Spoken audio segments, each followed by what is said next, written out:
It is of course time for Go Rush World and Duel Links bring 3 brand new characters, a bunch of boxes, campaigns, structure decks, gifts, selection boxes, anniversary boxes. There is so much. We're going to go through all 3 characters in the first video. We're going to do the big box opening, chronicle card preview in the second one, because all 3 characters unlocked by stage 6, which is a bit weird given that normally it's like stage 4, stage 7, stage 12, but no, they're all low levels. Now, hopefully that means there are 30 levels of stages. That'd be great. If they've cut them down, that'd be annoying, but we can go through all of Yudias', Yuhi's cards, rewards, we'll check out their gate drops as well, and see how good are these launch characters. So let's start with Yudias first of all. Our main pro tag, his dub voice is really, really good, thank God for that. First of all, is Interstelline, which is a level 1 Galaxy normal. It's in the anime, you won't play this card at all, it's not great, it's just kind of a filler card. Then at level 7 is the removal spell for Galaxy types.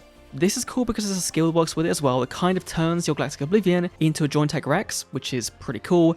Just getting this card for free is great, given that all the other ones, aside from the Warrior one, were free as well. That's good. Then at level 10 is Transam Etheria, which is going to be giving a Transam Lilac on your field 1000 attack. That makes it 26, which means it can clear pretty much every boss in the game aside from fusions, which is not too bad at all. I would assume you play this in a more Transam Lilac focused build because you'll see the skills and the limits we're getting on some cards. They're kind of going down that route of separating you going down Vanilla Turbo or having a more well-rounded Galaxy deck, but we'll see how that all kind of lines up. Then is at level 13, Cosmo Titan, a Vanilla 7 that's not got great stats, right? I guess if you want a free-to-play alternative to Galactic Oblivion, this is kind of your only option, but it's not great, right? Then we've got the second copy of the Slime, a second copy of the Universal Storm, a second copy of the Etherii, and a second copy of the Titan. Now, I'm going to really quickly go and look at the gates because I'm not hopeful that we'll see unique cards, and look at that. 1, 2, 3, and 4. So once again, the 7's world gate drops are shared with level ups. That's really disappointing, right? Because there's no real reason to do it. They could give us more of these cards in level ups, right? If they really wanted to. I guess it does mean that when we get to 35, it's all brand new cards, right? It's a good thing unless they do some really bullshit reprinting, which would really suck. Then for skills, first of all, is his default skill, giving you the Oblivion and the Lilac. You play this one only to get the missions done, to get to stage 3 or 4, I think it is. Then Galactic Order, this one is really, really good, right? So turn 2 onwards, all the cards in your deck have got to be 14 or more attack point like Galaxies, which is perfectly fine. Send 1/7 normal from your hand to the graveyard to then either add Secret Order or Meteor Charge from your deck to your hand. Now, the weird thing is Meteor Charge is the once per duel effect, right? So you can't get the Frame Meter Crush, the Piercing, plus Battle Option Change, you can't get that more than once per duel. But Secret Order, the card that just summons our body from the graveyard or your hand, gives attack points and makes it interrupted by card effects, is not once per duel. Yeah, that's really good. Now the fun thing with this is this card's limit 3, which does mean you can't play it with the Referee we got on the structure deck. So it feels like this skill is designed for this version of the deck. The other skill is designed for the other version. That other skill is the Universe Stormbringer. No, it's not. No, it's not. This one is the one that basically turns your Oblivion into a Joint Tag Rex, which, you know, is fair enough, right? It would help if Konami could actually spell and here and not put und, like that would really help. But it's a fine skill, right? Now it can clear your board as well, give you can send one from your field or hand, which is good. I don't think this one will see that much play aside from more free-to-play builds. Then we've got Oblivion Advance, which is the one I was talking about. That basically, if you've got a Galactic Oblivion field you summon this turn, you either set Force or Charge from your deck graveyard once per duel each, which is basically going, you know what, give you Galaxy attack points or give it piercing. And the reason why this one is so more focused on that Greystorm Reverie build is because it only works when you normal summon an Oblivion. Right, and Secret Order is a special summon. So if you're playing Secret Order, you play that skill. If you're playing Reverie, you play this one.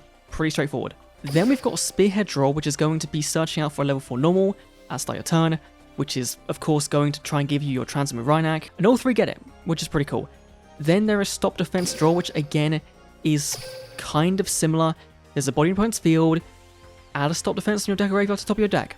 Now you have got to be running this card, which is a little bit awkward because most decks aren't running it. So It does seem like a bit of a new player bait, but I guess a generic skill. It's fine, but why this wasn't on like some 7th characters as well is a bit baffling. We've got Blue Medicine Deal, Hammer Crush Deal as well, Light Rays Draw, One-Side Reverse Draw, Set Sparks, the usual. Overall, skill-wise, Yudias, 2 good skills. One is also kind of up there, right, the removal one. And card-wise, I feel like this is the best card he's got. And of course, we've got skill tickets, right, and some skill chips as well, which is nice, but they could have just put 3 cards in his level awards and then given us more cards at the gate. That would have been even better. Then, let's go to Yuhi Odo, which is of course our new Earth Machine character, and I'm not really expecting much of him, right, because I think that Joint Tech, even in OCG, was not that great on release, despite the card being really, really good, right, as itself. Return 3 back from your graveyard to the deck, pull back row, that's insane. The rest of his cards aren't really there. So first of all, is going to be Tamerbot. Now, this does get a fusion eventually down the line. I believe also it fuses with the Bluetooth Burst Dragon, which could be fun in Duel Links if they make a skill around that. That'll be neat. Then we've got level 7 is Koi Elephant, which is a level 5 normal. You're never going to run this over anything else, right? That's just not a good card to have.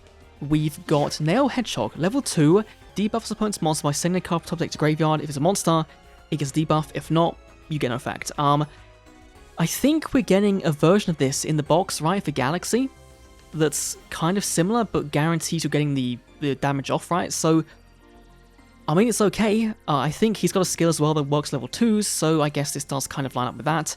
Then we've got Screwmadillo, again, a less than level 2, that can Bukamoon an opponent's monster if it's level 6 or lower.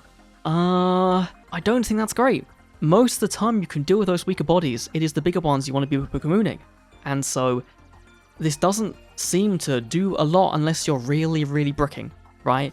You're really bricking, you need to clear a 0 defense body, I guess, sure. Not the greatest rewards, right? And again, second copy, sure, again, the same thing. And I'm going to assume it is the same out of the gate. It just makes sense. But we've got skills, of course. First of all, Rush on Joint Tech, again, is the default skill. Gives you Joint Tech Rex in your deck. Very cool. Coin Tech Breakthrough is the one that works with the SR in the box and has a high defense. If you toss a coin this turn, you choose one monster you control as Earth Machine, give 100 attack points, then if it's in defense mode, it could become attack mode, and then switch your original attack and defense to this card. So, it does mean that your 25 defense body comes out to being a 3000 attack monster, if I'm reading it right, because it's original attack and defense, and then the buff kind of gets applied on top of that. So, potentially, could be a really fun skill, but I don't think it's all that great, right? It is very pushed to play that specific card, and if we get more coin flip cards, then maybe it'll be better. Like, I guess if you summon a Barrel Dragon, but I think Barrel Dragon's dark, so you can't even play it in that, which is a little bit annoying. Then we've got Joint Soul Bravery, which is the skill that works with those level 2 or lower monsters, right? And don't think it's that great, right? It debuffs your opponent's bodies, and it adds level 2 or lower from your deck to your hand by returning 1. And I guess, because it does return to top of the deck, it does mean that the effects of this one here, right? Is it this one, yeah? This one here is more likely to be live, so you do get an 800 debuff, which I guess is neat, but it's just, it's not a great skill. Joint Tech Change is probably the best one, I guess, because it does guarantee that turn you summon Rex, you can pull this effect off, right? Sometimes you can't. This gives you 4 cards in the graveyard, return 3, pop back row, that's plenty fine. We've then got Spearhead Draw again. Simplex Upgrade is a skill for Yuhi and Yuamu that makes a weaker body able to contest with Galactic Oblivion, Dragius, etc. Which, okay, you know, actually, that's not terrible. It does make sense why he has got the elephant in his level ups, right? Because it does work with this skill. And then, of course, is Yuamu, our final character, our dragon duelist. Hopefully, we've got some goods here. I've not really seen much of Yuamu because I just unlocked her. But first of all, is going to be Alpha Burn Drake. Now, I believe eventually this card has a fusion summon as well. I might be wrong, but I swear it does. Or there's like an evolved form of it or something. That'll be cool to see. We've then got a level 7, her vanilla. So again, that makes sense. Works with a skill. That's fine. We've got level 10, spell card Stealth Magic. Send one card from the graveyard to draw 1 card. Then if you send a spell to the graveyard and your life for 1000 or lower, you draw 1 more card. This could see Fringe play the moment in Psychics, right? Because you'd like to get you very low, you then buff up with this, and then can get a Prima Guitar activation off. I feel like this card could be bonkers at some point down the line. Maybe not right now, but I feel like down the line, this could be really, really good, and I don't know why I feel that way. I don't know why. But so far, it's the most interesting card we've had, which, you know, if a draw spell is the most interesting one, then fair enough. Then we've got level 13, the Beta Burn Drag, another one I used to play back in the Switch game, the Japanese one, the Go-Rush one. If there's another dragon on your field, turn you summon this card, you can burn your opponent for 100 damage, times the monsters in their field. It's not great, right? Like, a 300 chip damage is not fantastic. 14 level 4 is fine, it's not great, but as an effect monster summon, that's actually not too bad at all. So potentially, you'll play this potentially, but it's not going to be like integral to a certain strategy or whatever. And I assume again we've got, yep, second copy, second, and second, so I'm going to check real quick, go to the game, because I imagine there won't be a surprise card like last year. I think we had a few surprise cards in the gate that weren't in level ups, which was really good, but let's see, Yudias is fine, Yuhi again has all the same cards, and Yuamu is once again all the same cards. So kind of disappointed in that one, but you know, it could be made up for in the boxes, and I think it is. We've got like tons of cool cards coming, so I'm not too upset. But skill wise, let's go first of all into Rush on High Tech Dragon. At the start of your duel, add one Blue Fang Burst Dragon to your deck. Of course, they can't use Bluetooth because of trademark infringement, right? So they've got to change to Blue Fang. I think it's fine, right? It doesn't really, the pun doesn't fit anymore, because her deck is all focused on like high-tech dragons and Bluetooth as a technology, and so like it made sense why it was that. But this is a fine name. I'm not too upset about that. Then we've got Rapid Streaming. Basically, just buffs one of your dragons by 300. Isn't great. I mean, it does make this contest again with things like Oblivion or mirror matches, right? It does win those mirror matches, but it's still not very good of a skill, right? There's better ones you'll play. Bitrate Burst is a second one that makes your opponent's monster go to defense mode, and then if it's 24 more defense, it loses 800. So again, specifically kind of targeting that Joint Tech card or the Galactic Oblivion to make this card be able to clear it.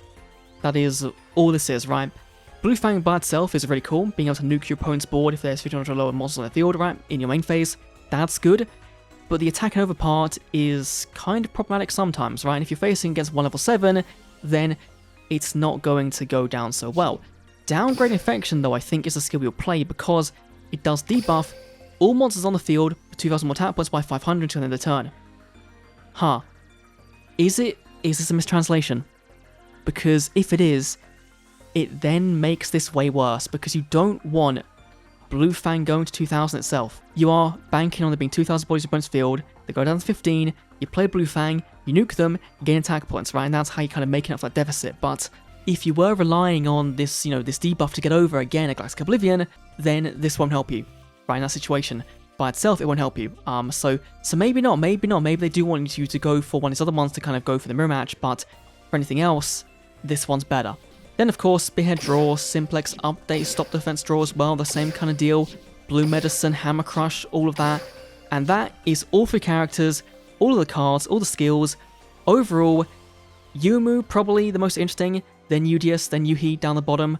But in terms of decks, right, that I want to play, it's Yudias, then Yuamu, then Yuhi. But I feel like Yuhi's card, Joint Case, is going to be way more relevant at the moment than Blue Fang, just because of that back row removal, right? But we'll see. Yeah, there's plenty more to go through from Go-Rush World. Of course, there is the Chronicle card, there is a bunch of boxes, free stuff. We'll go for all of that in a big, long video in a few hours' time, right? We'll go for that in a few hours' time. Anyway, thanks for watching. See you next video. Adios.